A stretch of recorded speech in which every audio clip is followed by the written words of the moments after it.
We're talking about someone that is on a different timeline than everyone else on this field. I got the high school junior, Quincy Wilson, making his first individual senior team. While we know how fast Trayvon Bromell is, he has not been running to his standards right now. So I'd say it's more of like an underdog pick, even though it sounds crazy to call him that. When it comes to the SEC, you've seen like incredible teams year after year after year, the Floridas of the world, the LSU dynasties that we've seen. But if you look at conference performances specifically, Arkansas runs the conference. Welcome back to another episode of the Track World News Podcast. Your host, Colin Waitsman, here with our distinguished and esteemed co-host, Mr. Noah Williams. Noah, how you doing today, brother? Hey, man, blessed and highly favored, brother. Another day, another great weekend of track and field. We see it's heating up. It's getting hotter. We got a lot of fun events that are going on right now across all sports, man. But I'm feeling good, bro. How you feeling? Doing good. It's had a nice long weekend for President's Day weekend. My office also gave us off on Friday for the All-Star break. Benefits of working in sports, get off the All-Star break. So it's been nice. It was a great weekend. Celebrated the Eagles Super Bowl at the parade. A feeling that Noah will never experience with the Jets, but I digress. And it was so it was good, man. Can't complain. For sure, bro. That's good stuff, man. And of course, we have Valentine's Day weekend, so all the lovers in the world got dispensed. I seen couples everywhere this weekend, bro. Everywhere I went, it was just couples. I went to the park to walk my dog. It's couples everywhere in the park, bro. It's crazy. But shout out to that too, if you're into that. Shout out to the lover boys out there. Yeah, can't complain. Nah, it was a lot of stuff. A lot of things going on the weekend. One thing that was cool, kind of mash up the two things we talk about there. So as you guys know, Philadelphia known for like Love Park, like that's like the big thing. For those that didn't see it, at Love Park, it's a giant sign that says Love. Jordan Brand did a collaboration. Obviously, they collab with Jalen Hurts, and so they made a temporary sign called like Love Hurts, which looked dope for the parade, and it was parade was insane. I don't know if any of you have ever gone to like a championship parade or anything like that, but there were literally millions of people in the street. Millions. Like I've never seen this many people in one area in my entire life. Like it is crazy how many people were there, but a lot of fun. Who with you? I mean, your guys, I saw y'all not bringing back Aaron Rodgers for your as a quarterback. Who's going to be the quarterback of the Jets this upcoming year, man? I saw Good riddance, bro. Good riddance, Mr. Rodgers. But I think we're gonna get Justin Fields, bro. I think we're gonna get Justin Fields, and I think we're gonna win the Super Bowl in 2026. So I will be ready for my parade right on One Jets Drive right there in New Jersey. So have your fun. Yeah, and we'll be back next year. Would you go? Like, would you like? Let's say you don't have it. There's no track meet. There's no nothing. You're going. I'm there, bro. Fuck a track meet. I'm there. What if it's USA same weekend as USA's? Priorities, bro. I'll be there with my Garrett Wilson jersey on, representing. No, probably get them straight. Now, hopefully, well, if it was at this year, like it's an Ocean Breeze, then that'd be straight. You'd be cool. You'd be like, oh, great, do a little pit stop the day before, be good to go. So that would match up. That'll match up. Awesome. Well, we also know you're like the biggest Party Next Door fan known to mankind. Big day for you a couple days ago with the collab album, I guess, with Drake. Give us a little synopsis, your thoughts on that album, man. How do you think it went? Real quick, bro. Real quick. There's some sexy songs for you, obviously, with the title is more directed towards the women.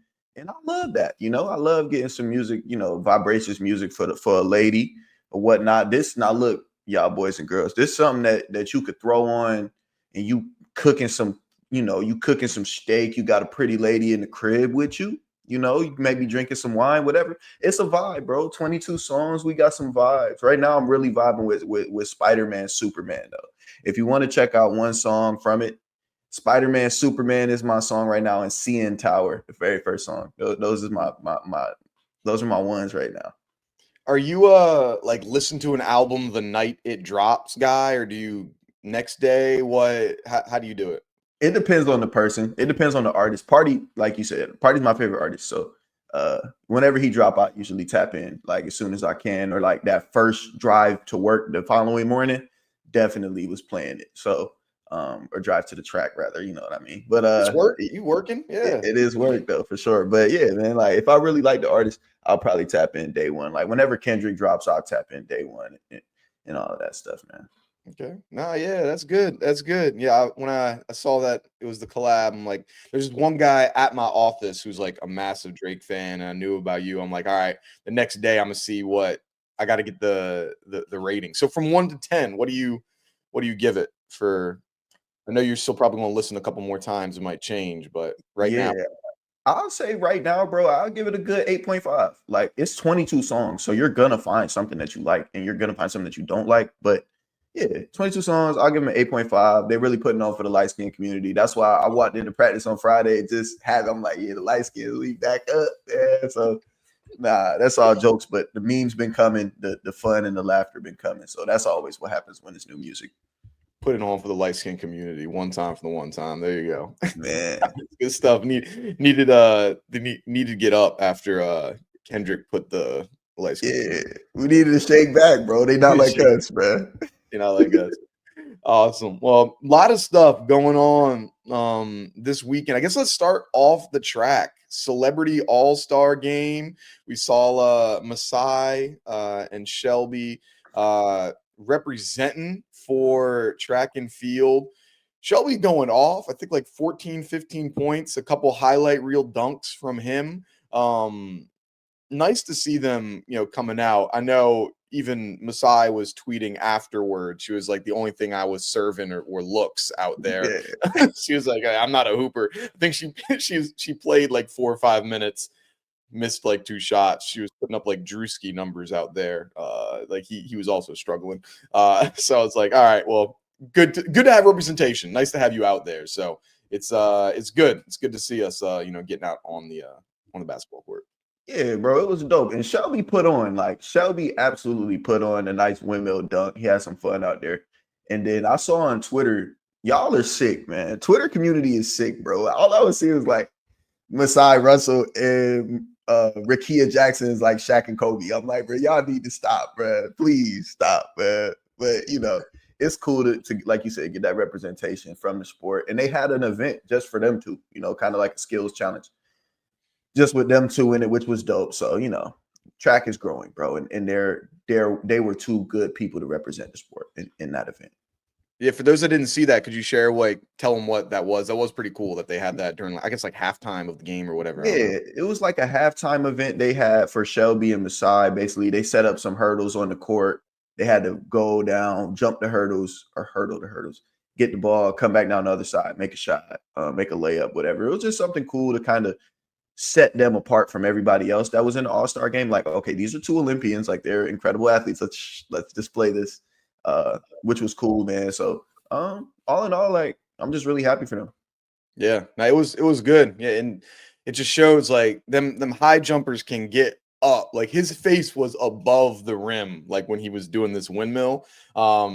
Which makes me go like, yo, like let's just put these people in the dunk contest at this point, man. Just like Shelby, Javon, all of them in the dunk contest. Like, of course, Noah's gonna want to throw his name in the hat. He has a couple highlight reels that'll throw on the gram every once in a while. That would be dope to be able to get. But yeah, great representation. And if Shelby's team won, he would have definitely won the MVP. It's just the other team won. So it was good to see us out there. Now, early prediction. Who do you think will be in it next year? For if you had to make a way too early prediction, if there's going to be one or two track and field athletes? Because what was it? 2 years ago, it was Tambiri. That was in there, or last year was Tambiri. I think even maybe 2 years ago was Tambiri. Now we had Shelby and Masai. Who do you think might be in that thing next? Yeah, next, I mean, obviously, biggest names they could probably pull is Sha'Carri and Noah. Noah's obviously had his history with the NBA. Sha'Carri, I feel like everybody in sports loves Sha'Carri and would love to see her in the All-Star game. So probably one of those two, maybe Javon Harrison, keeping the high jump trend going. But I would love to see all three of them next year, man. Yeah, I was surprised that Noah wasn't in it this year. Like, I feel like this would, like, if there was a time to do it, this would have like, this felt like a moment for him. Now, maybe a reason, I don't know. I think he's mentioned it a couple times, like he's not like a basketball player. So maybe it's, hey, I don't want to ruin this, allure and mystique of, and then, like, because you go out there and you don't play well, you gonna get clowned. And maybe it's like, hey, this is a business decision on, I don't want to get clowned, even though I'm sure they probably asked him.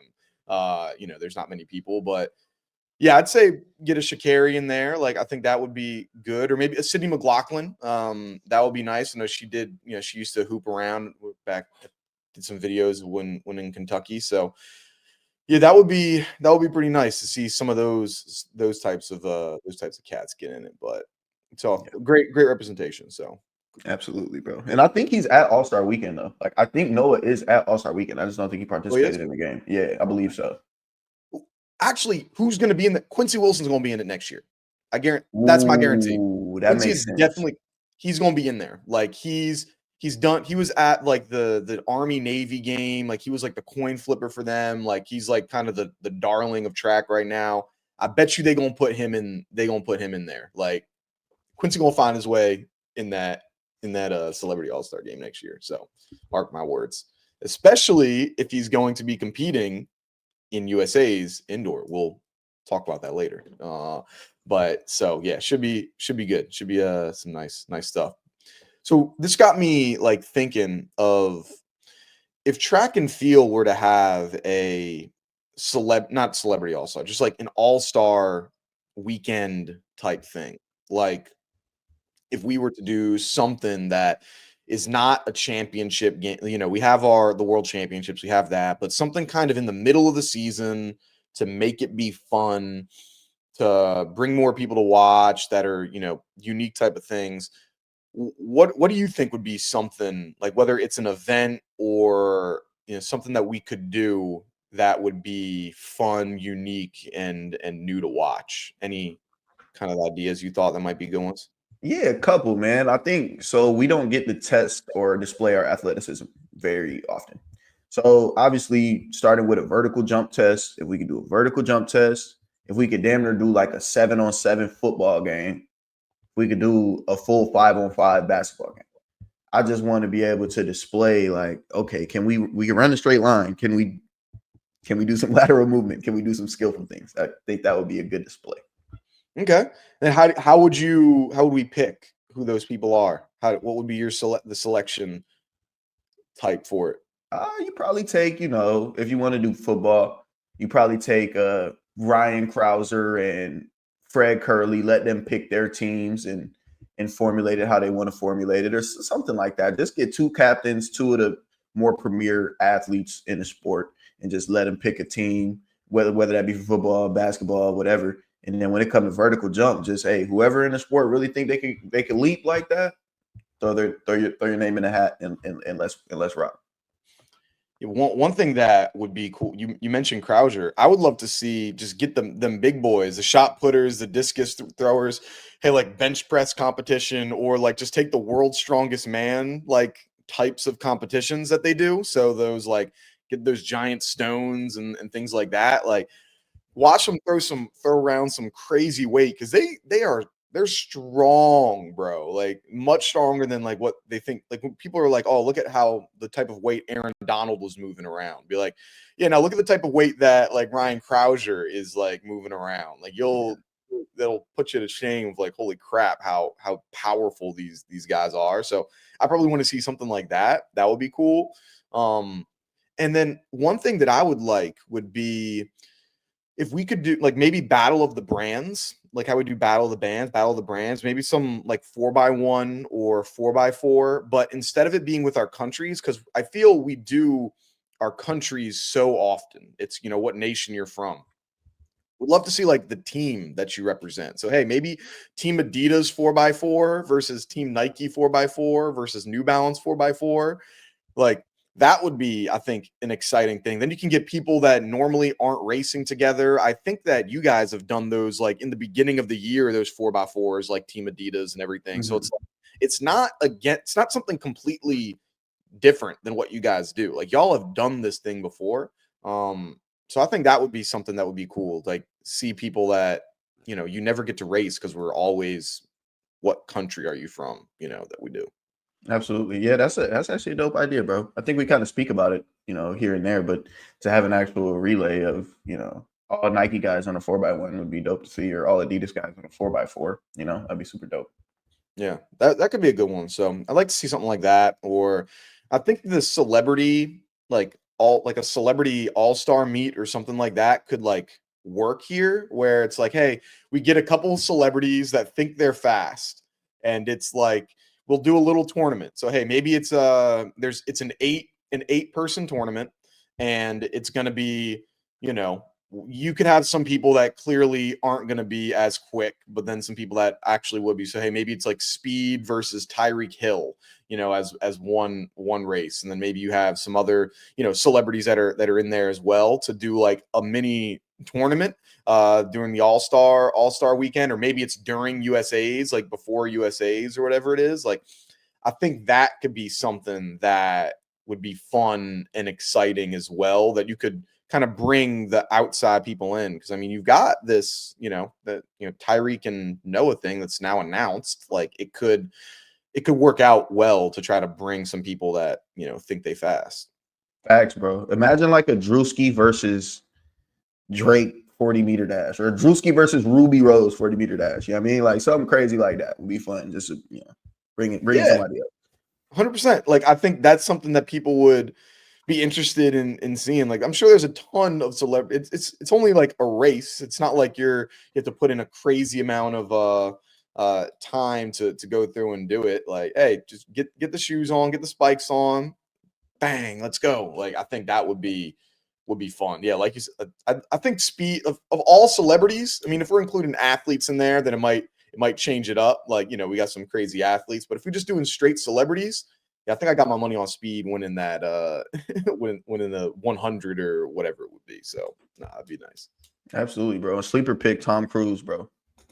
Tom Cruise, yo, he be running like all the time for no reason. Got crazy form, like the most robotic form I've ever seen. Just going straight up and down, straight mechanics. Got to see who his running coach is. Like, does he be coming to your track to do these track workouts or something? Like, what's going on? It's crazy, man. But nah, bro, that fantasy track and field all-star weekend would be super dope, bro. So maybe one day, Maybe one day. Hopefully I'll make enough money. If I get invited to like these Mr. Beast games or whatever next year, then I'll put my $20 million into starting a fantasy weekend for track and field, and we'll put you in the dunk contest, Noah. You'll be guaranteed first spot. So we'll sign, seal, deliver that. So keep my word for it. Cool. So we had a lot of great track and field things. Like we said, like this is the season's starting to pick up right now as we're getting ready for championships. It's crazy how quick indoors is. Like literally we have championships like next weekend, which is pretty crazy to think. Which were some of your favorite track meets that you wanted to take us out to? I know there was a lot over on the West Coast and even, I mean, over here in Clemson too, that we wanted to kind of go over. Yeah, I wanted to start actually in Arkansas. Some of the best performances of the year, starting at the 400 meters, both men and women. For the men's side, we had Christopher Bailey running a 44.70, which is stupid. This early in the season, I think it puts him at the number 4 all time, number 4 or 5 all time. And then Amber Anning on the women's side, going out there running 50.4. This early in the season, with also a world lead. And it looks like she's going to be a name to really look for come championship time. I'm interested to see if she's going to run world indoors, but definitely for that outdoor title, she'll definitely have her name in the mix. Former teammate of mine, actually. So I've seen her work and I've seen her grind. So it's cool to see her succeeding right now. But yeah, man, it's just starting at Arkansas. Those were the 2 performances that really, really stuck out to me. Yeah, no, she's been extraordinarily consistent, I feel like, through her college years and now, as a professional. Who's she running for? Is it Nike. uh, Nike? Okay, it was Yeah. Nike. Uh yeah, so she's been very consistent, through her years right now, like even at these major championships. So it's yeah, I think she's going to be a force to be reckoned with. I know out in Europe, Lisa Claver also ran a pretty good 400 meters as well. I think it was the world lead before. It was one of them ran the world lead, and then the other one did it. I can't remember if like it was Lisa that did it, and then Amber broke it like 20 minutes later, or it was vice versa. It was one of the two. I can't remember the exact time, but like running like pretty stupid times right now, like world leading times. So no, yeah, she's cold, and that Chris Bailey. I mean, what did I think he was my pick to try to to come in third at USA's last year. Obviously, it didn't work out. No, I But think he did. He did get third. he did. Oh, he Yeah, was. USA's last year. Yeah, because he was in the open four. Oh, my bad. You're right. You're right. Maybe I thought he was my sleeper pick to come in third in the Olympics. It was something. I had some sleeper pick. I couldn't remember what it was. I had some sleeper pick. But so he was looking good. I mean, that like top 5 indoors, like stupid fast of what they're doing. Them that was impressive. That was impressive. Yeah. Bro, Chris has been really good for a long time. Like he started at Tennessee. I think he might have finished up at Arkansas, but he's been running 44 seconds probably since freshman or sophomore year. I competed against him in the SECs.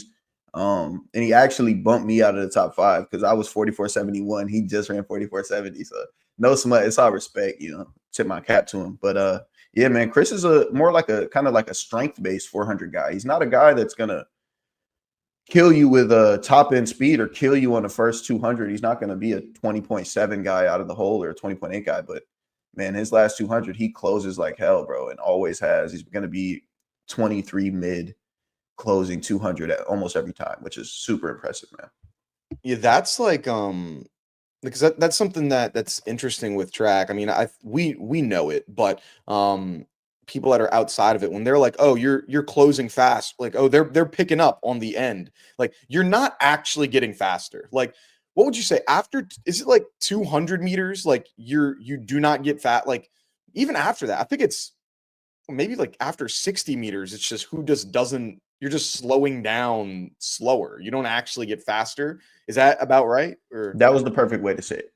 You're slowing down slower than everybody else. If you see somebody closing well, they are decelerating at a slower pace than everybody else. So 9 times out of 10, whoever decelerates the slowest is going to win a 400 meter.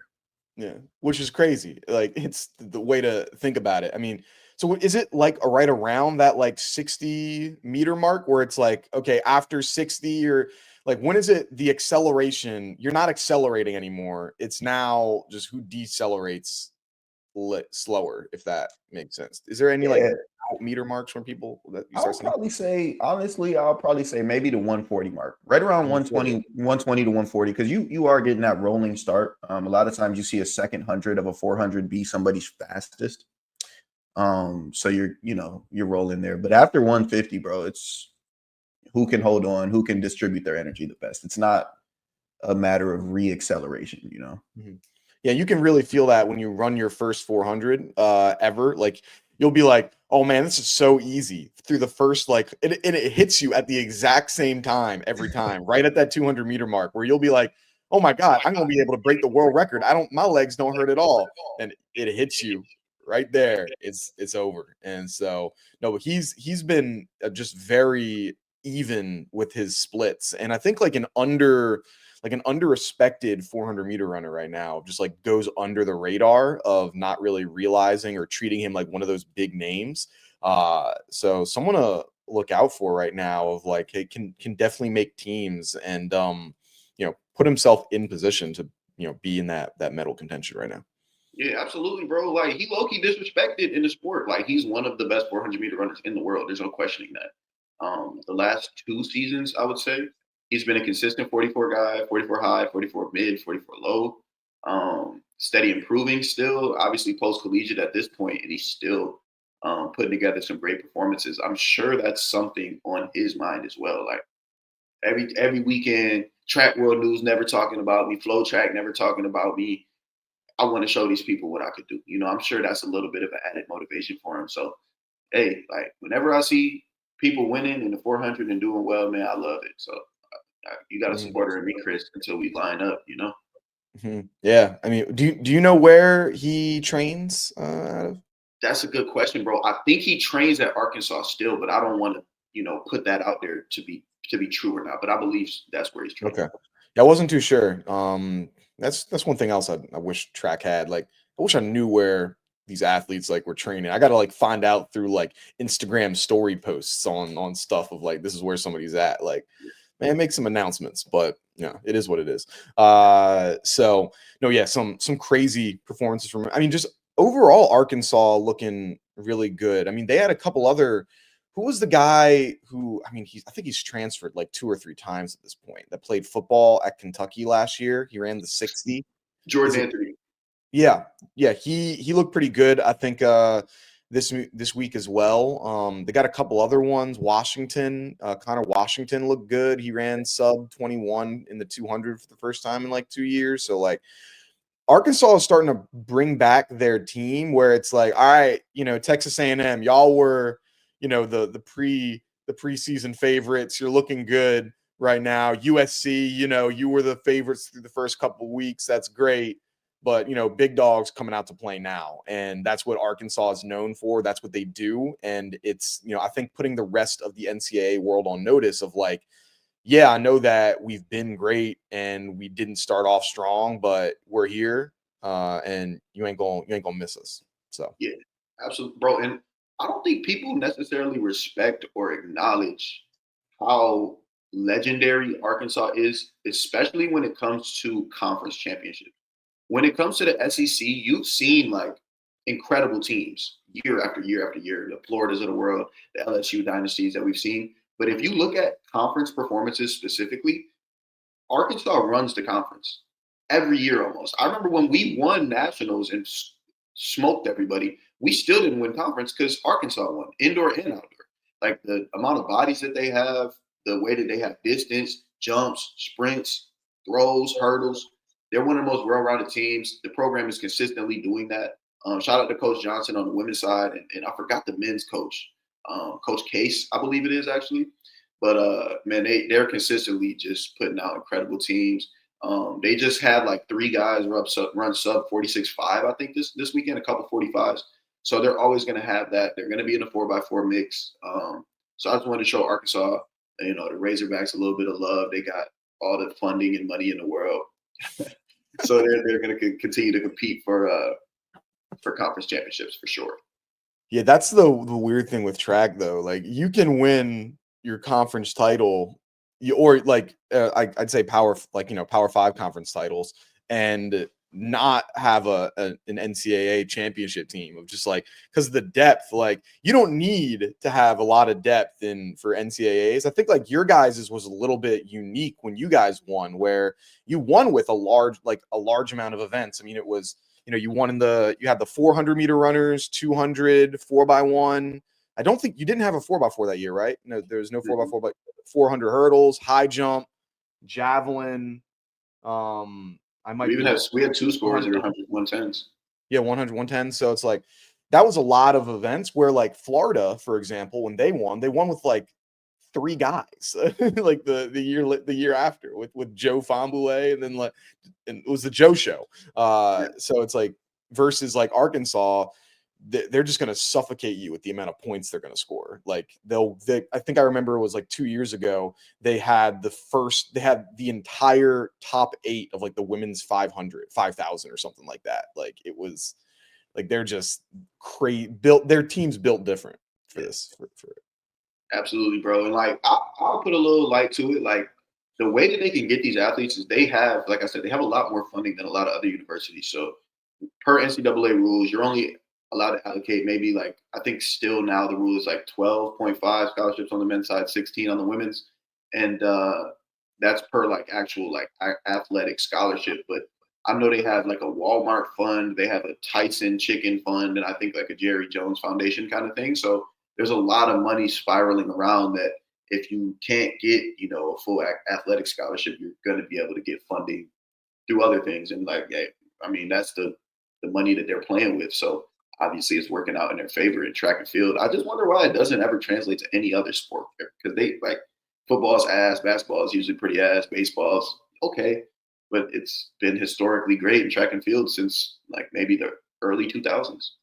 Yeah, I don't know. Like maybe it's like because the impact that it can make for track is higher. Of Yeah, like you don't need to have a lot of like for football, like you know, at least now with NIL, like you want to get the number one quarterback, you got to spend like 6 mil yeah, to like a top quarterback versus like with track. I mean, I don't know what the numbers are, but it damn sure ain't 6 mil to get the number one track athlete. Like you could probably fund a national championship team just on, if you're taking the amount that you're giving one person, you can probably fund an entire team to, NIL wise. So it's just I think it might be that. Like I don't know what the like those kind of requirements are, and it's pretty much just planes and buses and spikes and coaches. Like it's not like baseball. You got to like them bats be expensive for them for baseball, man. Like.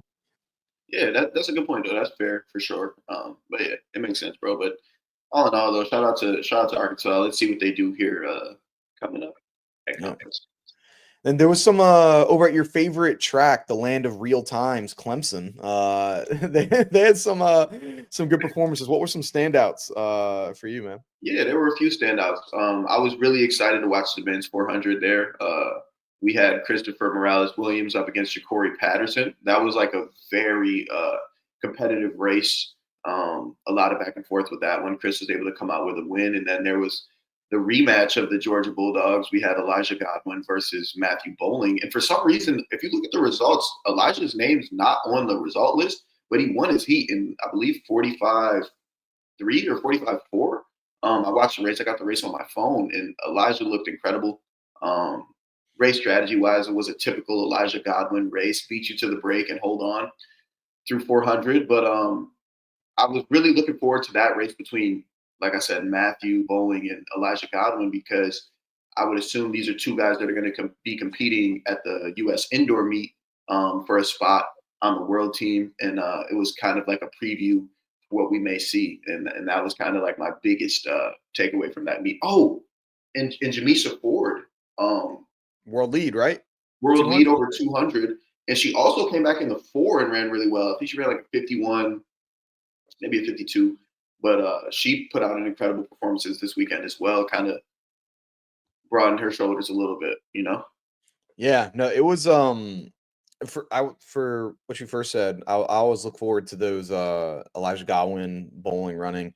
Does he train with y'all, or did he used to or something? He did, yeah, he did, but he Yeah. moved chambers. I'm not going to say too much where he's at now, but he did I move mean, chambers. I remember that. I remember seeing like videos of at least last year, 2 year. Maybe it was in the sprint documentary when you guys in the background. But so yeah, like I like seeing them competing against each other. I mean, they both like they at the end they tighten up. Like it just looks like they're tightening up so much. They're putting effort into it, like a lot. And I'm just like, if you could just run a little bit more relaxed. I mean, who am I to say what it looks like? I don't know what the hell I'm talking about, but it just looks so painful the way that they run. But I mean, they have a chance to be in this to both make Team USA in these for the indoors. But and then was that the one, was Texas A&M at that Yeah. race? I think that was the one because Ahmad Robinson, I think he was the highest collegiate athlete finisher in that 400, if I remember correctly. And they also had 4 athletes under 45 in the 4x4, which is Whoa, just, under 40, like 44 splits, everybody? yeah. Let me see if I can pull it up. Yeah, they had 4. Oh no, 4. No, sorry, 445 splits. Okay, Sorry, I thought it okay, was under 45. So okay. it was. They had 45, 98. a 45-40, a 45-14, and a 45-71. I misread that from Okay. from the thing. It said 45 splits. I thought it said under 45 splits. No, it was a 45 split. So that one was yeah, they went off. They look good there, man. Like they would, I think, yeah. Texas A&M, they gonna continue to have their team, but yeah, no, it was a good competition for them. Absolutely, man. Shout out to them. Preseason favorites from both you and I, or maybe you had USC, but they were both top two, both in our top two. So we're gearing up here, man. Championships. Yeah, shout out NCAA track stuff going on. I think there was one. Was there one other? Oh yes, the who was the guy from Auburn that ran like the world lead? I'd butcher his name. Over 60. Yeah, I think over 60, or was it the 200 that, man, let me see if I can pull up his name, because I know I'm not gonna say it right. Is it Makanakishi Chambare, who ran a 2016 in the 200 national record for Zimbabwe? Yeah, that's stupid, bro. Yeah. That's stupid. That's what, world number 4 all time, I think, or top 5 all time. 8th fastest performer in world history, 20.16. That indoors. That's crazy, bro. Yeah, no, he was freaking moving. So yeah, Auburn, I mean, even though they lost, because they have the other guy in the 60. Yeah, so even though they lost their what's it called? Like Favor Ashe, even though they lost him, they still got like some great sprinters that are coming up behind them. So like they're in a good position. Yeah, I think they got the lead in the 60 as well. Like I don't know depth wise if how well they're going to compete for a national championship, but they're going to have a couple guys in the mix, I feel. So Absolutely, bro. Hey, I'll even speak on it. Like, we're gonna start seeing a shift in the powerhouses of the sprints. Auburn's always been a good school with sprints, but let's not forget Leroy Burrell is coaching there now. I think this is his second year coaching there. So now we're gonna start seeing a bit of a shift, more consistent elite times. Because I trust Coach Burrell. If you don't know Coach Burrell, he's a legendary coach who was coaching at Houston for the longest when Houston was really H-Town Speed City. He took himself over there to Auburn, and now obviously we're seeing a bit of a shift there. So shout out to the Auburn Tigers, War Eagle, whatever you want to call them. They're doing their thing right now. Fun fact about Coach Burrell. So we had the same track coach, high school track coach, Bob Jessen. So Leroy Burrell went to Penwood. I went to Strathaven, and so he coached at Penwood when he was there. He also, another fun fact, he single-handedly won the state championship for Penwood. He won in the 100, the 200, the long jump, the triple jump, I think it was, and he single-handedly won a state championship, which is insane. Like just putting up crazy performances. And then I had Bob Jessen when I was in high school my freshman year. So we had a little connection. He would always talk about like Burrell like during practice and everything. So he's a legend in the state of Pennsylvania for sure, over just the track world as a whole, former world record holder. So impressive. It's an interesting pull there, Colin. It's an interesting connection between you two. There you go. Little poll. We got a couple things like that. Not too much, but every once in a while we'll drop some. Yeah. Cool. So we've got coming up for this upcoming week. We'll do a little predictions, I guess. So USA's is coming up. It's going to be this upcoming Saturday and Sunday, I believe. So, reminder just on how it's a little different indoors versus outdoors. So it's only the top 2 performers are the ones that are going over to the World Championship. It is not top 3. I think the only thing that's different though is if you're you have the World Championship bye. So Grant Holloway has his guarantees, but they're still going to take 2 other hurdlers. So like for the 60-meter hurdles, for example, you get a third performer person to go if the returning champion is coming back.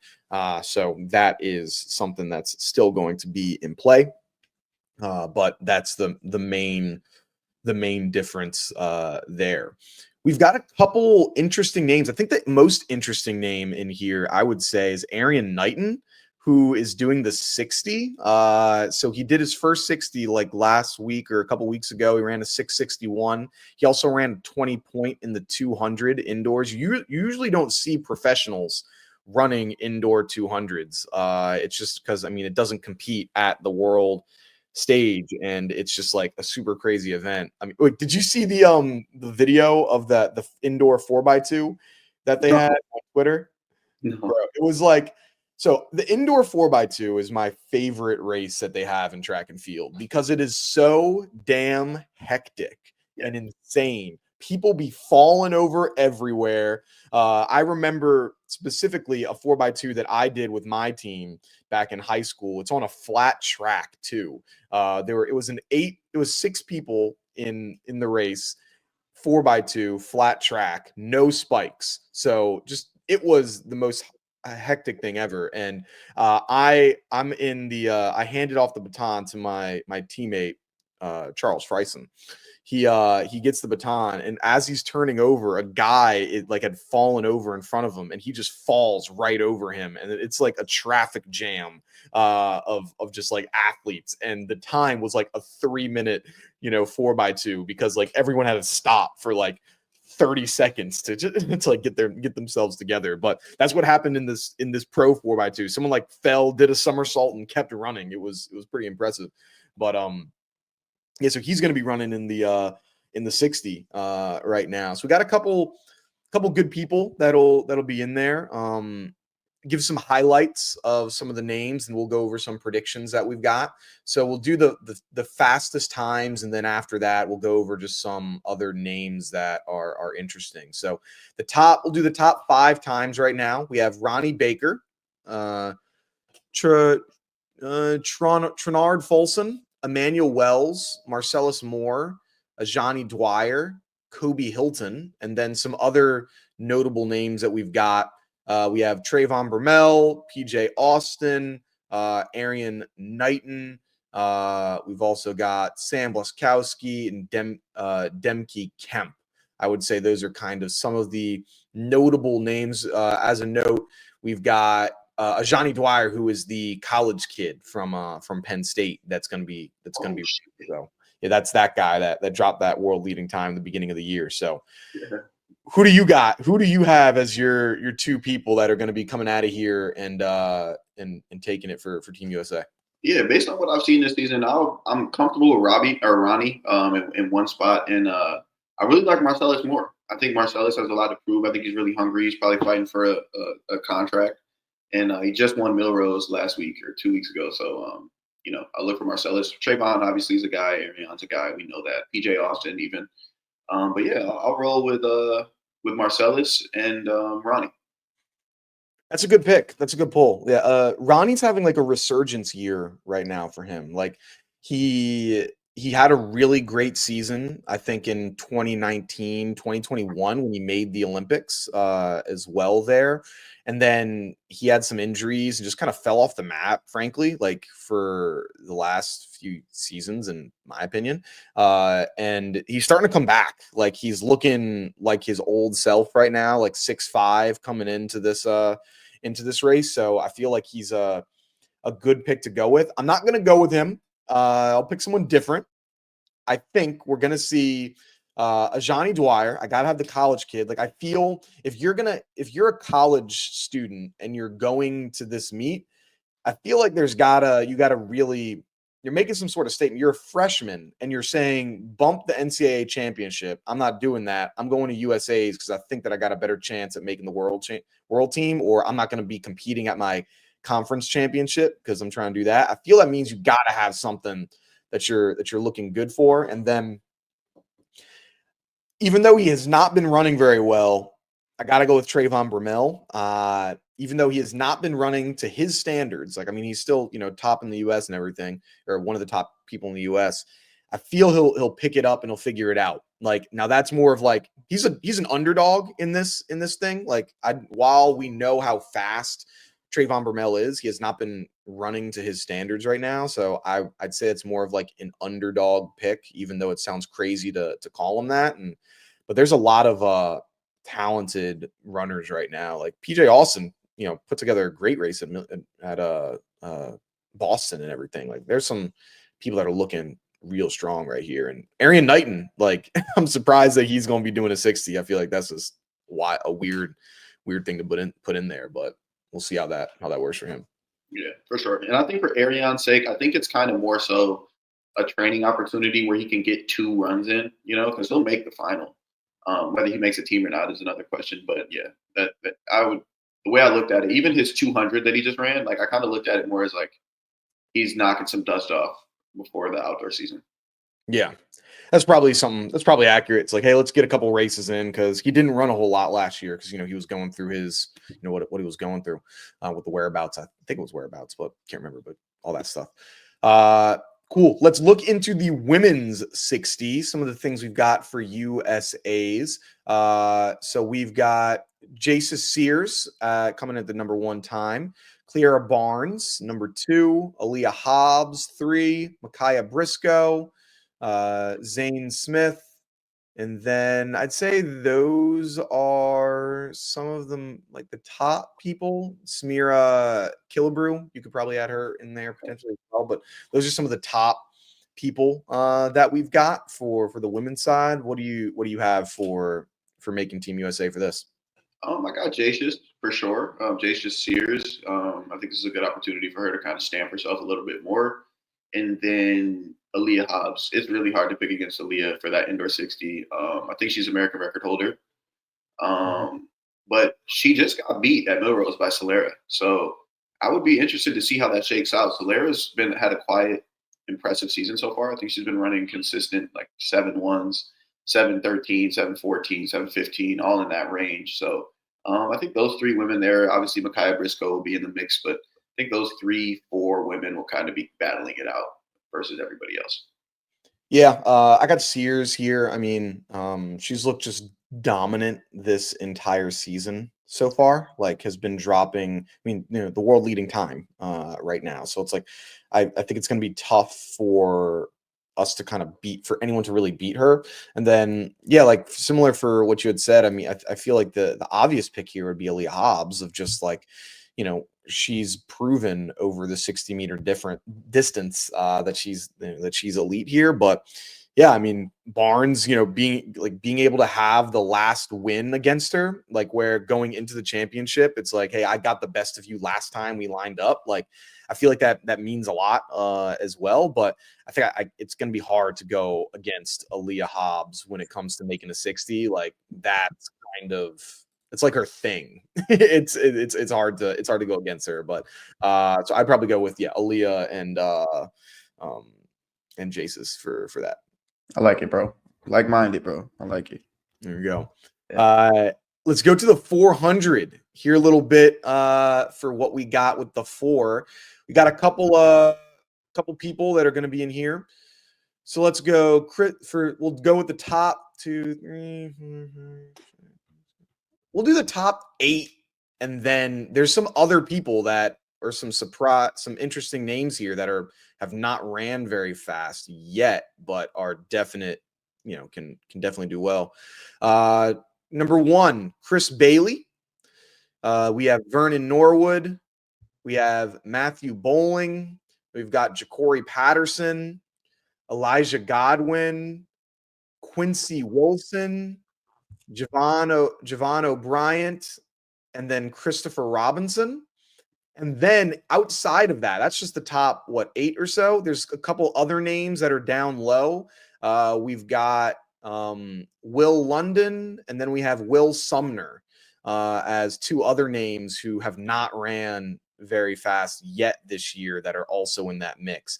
This is the most stacked event, I feel, for the indoor US championship. Like there's some good names that are competing in this event that it ain't going to be easy for one person. And on any given day, I feel like a large variety of these people could end up getting this win.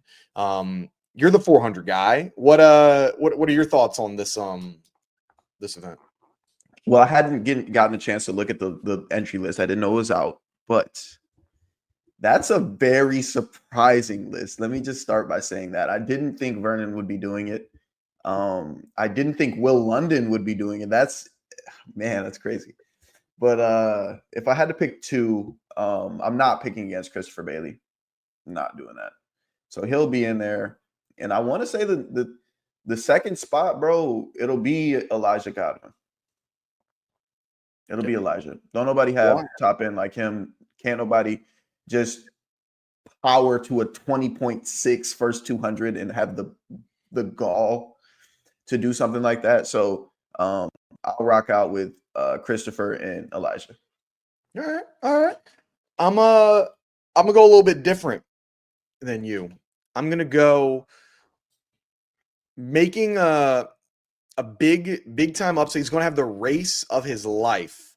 It's going to be Matthew Bowling is going to win this thing. I think like he's going to pull out the best race. Now, this is a big upset. Christopher Bailey is the guy right now. He's almost almost a full second he's half second higher than or faster than Matt Bowling right now. And he just ran, the fifth fastest time in the world or ever. So he obviously has that he's in that conversation of just dropping something crazy. But in indoor track, anything can freaking happen. Like on these races where you have to, because you guys go into the same lane, right? Like y'all cut in after like 2.5 laps. Like anything can happen in that. We saw a thing go down and miss a team. So crazy things have happened. I got Matthew Bowling winning it. And then when we say crazy things have happened, we're talking about someone that is on a different timeline than everyone else on this field. I got the high school junior Quincy Wilson making his first individual senior team. I think right now, like, he's coming in with all the confidence in the world. He's coming in with not as much pressure as all these other men that are running in this field.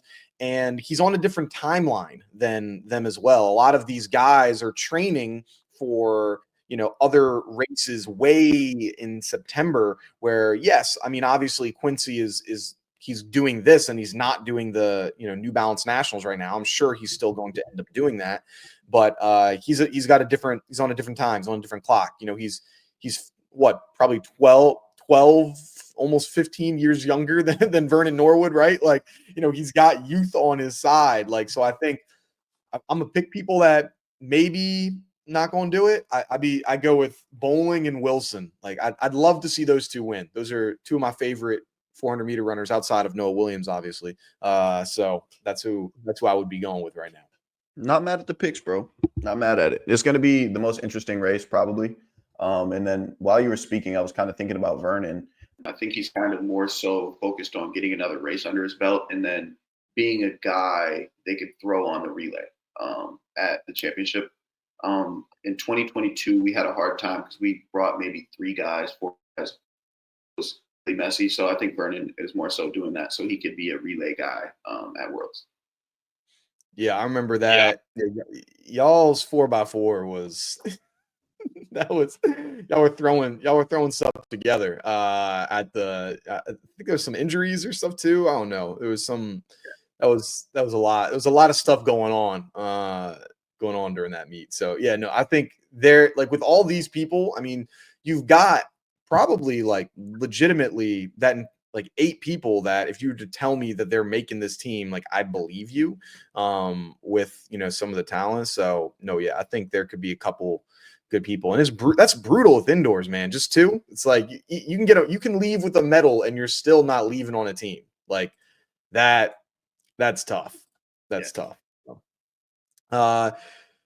Awesome. Let's then go over to the women's 400. If you thought that the men's 400 was stacked, you ain't heard nothing yet. So we've got our top teams, and then do we have any like big time? Yeah, we got a couple names down low that are big time. We'll go over them. One. So we've got Alexis Holmes, Isabella Whitaker, Rosaline Fong, Bailey Lear, Quinera Hayes, Kamaya Davis, and then some other ones that the big name that is doing this as well. Dalia Muhammad is running in the Oh, 100. So those are we got a couple good people that are going in this one. Excited to see how Dalia does getting yeah. into this 400. But what are your thoughts here? Hey, first off, bro, shout out to Dalila Muhammad, bro. Like, that's probably me personally, one of my favorite athletes I ever grew up watching. She's a little bit older than me, so I got to see her kind of like at the end of my high school, beginning of college. I was a big fan of her, so I'll be tuned in to watch her run. More of a 400 hurdle outdoor person to look for, but my picks for this one would be Alexis Holmes and Quinera Hayes. That's what I'm rolling with. Why are you picking them? Alexis obviously is a top dog. She's a powerhouse, international experience galore. She's a top seed coming in. And then Quinera has a ton of experience, bro. And she's always running this indoor meet, and she almost always finishes top two. Like, I remember when I ran there 2022, she was top two. I want to say 2023, she was like top three. So she's got a lot of experience on indoor. One of the vets. I think a lot of girls are. She's a bit of an imposing athlete too. So a lot of girls are probably going to fold a little bit when they line up with her. But that's what I'm rolling with. Nice. Yeah, I like what I'm going with is Isabella Whitaker and Alexis Holmes. Isabella, I mean, college athlete right now, came from Penn, and she had an insane her and her sister, two of the top talents in collegiate track and field right now. I think her sister's at Harvard, if I remember correctly. Maybe it's Stanford. Yeah. So like they're incredible. And once again, like anything can happen in these races. I mean, Alexis Holmes is coming with the best time by far this season so far. Like she's coming in with a 49.99. Isabella Whitaker, the next best time is a 51.29. So it's like she's got, pretty substantial, range over some of these women that are in this field. And I think she's going to be one of those consistent names we're going to see on teams of like either making relays or making final teams, ever since we saw that, with the when she made the mix 4x4. So is there a mixed 4x4 indoors? I don't believe so. It might be now, but I don't believe there is though. Okay. I was going to say then maybe we'd have a couple more people that, make the team, but maybe not. So yeah, I think we got a couple nice names there for the 400. So I guess to close things out, I'll go over just each of us can pick an event that we're excited to look out for, one that might be of interest. I think the next biggest name or the next biggest event that's just got a ton of great people that are going to be in this, and really almost anyone could win. It's got to be the men's 60-meter hurdles. Like this list of people that we have right now. We've got Dylan Beard, who's the former world leader, Grant Holloway, who just dropped the world lead yesterday, Cordell Tinch, who was doing the trifecta across long jump and hurdles and sprinting and all that. Michael Dixon, Trey Cunningham, Johnny Brackens, Connor Schuleman's going to be running here. And then I don't see is Edwards? Edwards ain't running. Your boy, Bro. He is? No, I said interesting. I wish he were entered.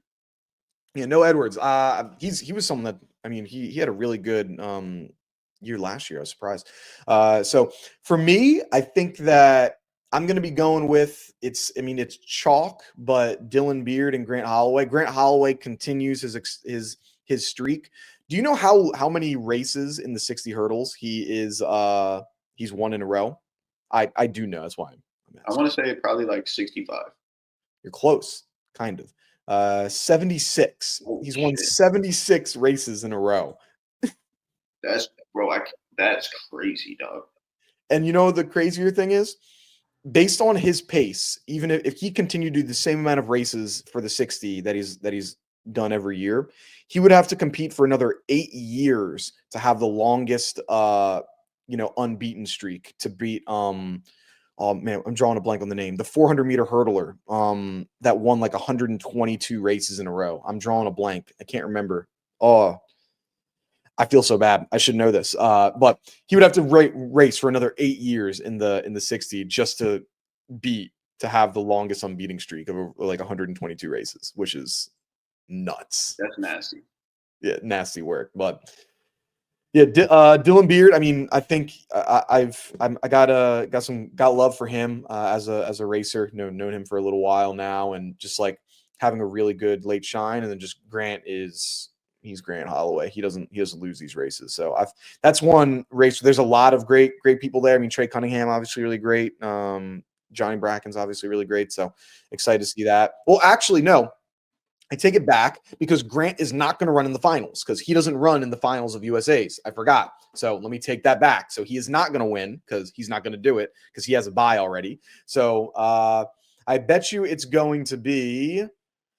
Let's go with Trey Cunningham. I think Trey would probably be up there. I know he struggled a little bit at the New Balance race. He didn't finish the final. He looks like he had maybe a stutter step or something. He wasn't able to finish it off. But I bet you him. I bet you he's going to be that next that guy that'll come through. I'm thinking 2025 is going to be his year. So I feel good about those two.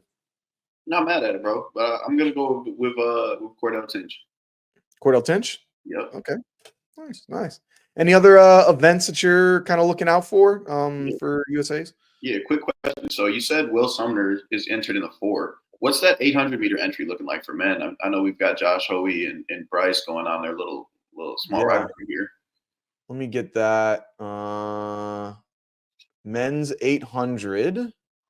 Here we go. Okay. So for the men's 800, we have Josh Hoey, Jonah Koech, Brandon Miller, Christian Harrison, Abraham Alvarado.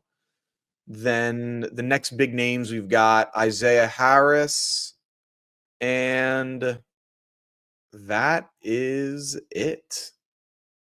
Yeah. No, we do not see he's not doing the 800, I guess. So Bryce?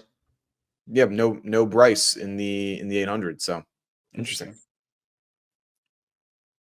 Very interesting. Yeah, I'll probably take Josh and Brandon for that one.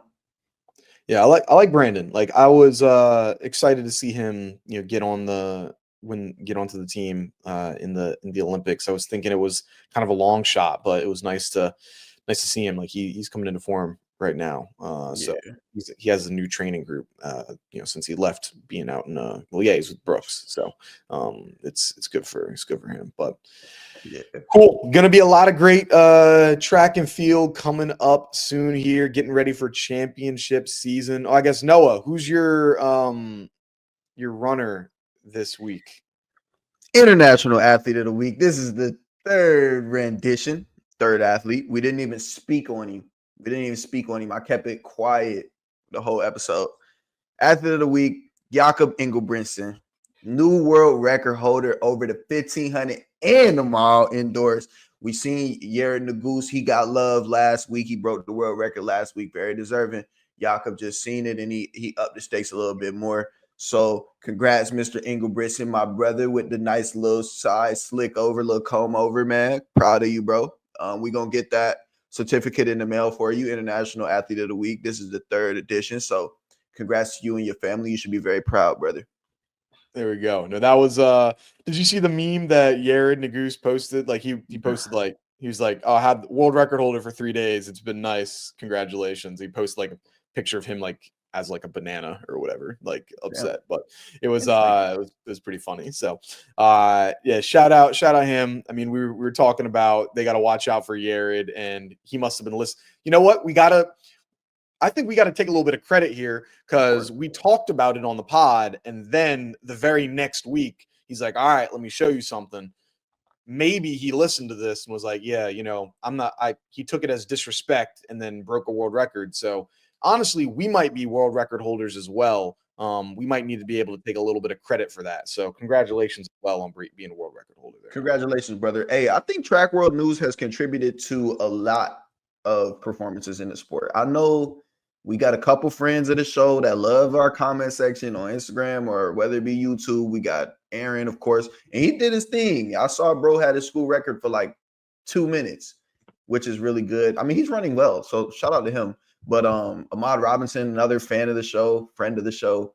I'll take a little bit of credit for his incredible performances. Proving me wrong a little bit there. So yeah, man, you know, we're here to motivate and to celebrate. I think that's what we're here for. Yeah, I feel if Ahmad wins the national championship, there's definitely going to be a post about, or especially if he wins the Bowerman, because you said he was no shot. I can feel the edit, the Instagram. I just know it's going to be there. It's going to be like, Bowerman, he is a relay merchant. Boom, him winning stuff, and it's gonna be. I can sense it, man. I've been on a couple of receiving ends of them edits myself, so it's always fun when you get on the receiving end of a bad take. So, hey, man, look, if something that I said makes you work that much harder and prove me wrong, hey, more power to you, bro. I just know I got real estate in your brain. That's all I know. Has there ever been something like at any point? And whether it's in middle school, high school, college, pro track, has there ever at one point where you're like, there was a comment that someone said, and you're like, oh, I'm performing better because of this. There's been some time. That goofy dude. I don't know bro's name. He's like the co-host on Flow Track on their podcast. But I had one SEC indoors, and he's like, "Who is this Noah Williams kid? Came out of nowhere. He ain't gonna do nothing at the NCAA meet. He only won because he was in a different heat." I was like, "Oh, okay." Bet. So I had to show bro. I don't even know bro name, but shout out to Buddy from Flow Track. I don't know his name. There you go. Creating getting did you see the episode on your own, or did somebody have to share that with you and be like, yo, you see they talking? Because I won the SEC title. I couldn't wait to get the Flow Track. I'm like, oh, they gonna talk about me. It's gonna be cool. Man, nah, they was putting smut on me. So I was like, you know what? Okay, you think it's a fluke? I'll show you something. I remember they was talking about Johnny Blockburger at the time. I'm like, nah, bro, not going. There you go. Yeah, gotta get some of that motivation going into your meet. So all right, good stuff. A lot of things that we'll be, I'm sure, breaking down next week from these championships. A lot of great stuff. But thank you for watching. Thank you for listening to another episode of Track World News Podcast. Like, comment, tell a friend to tell a friend. Have a good one. Peace.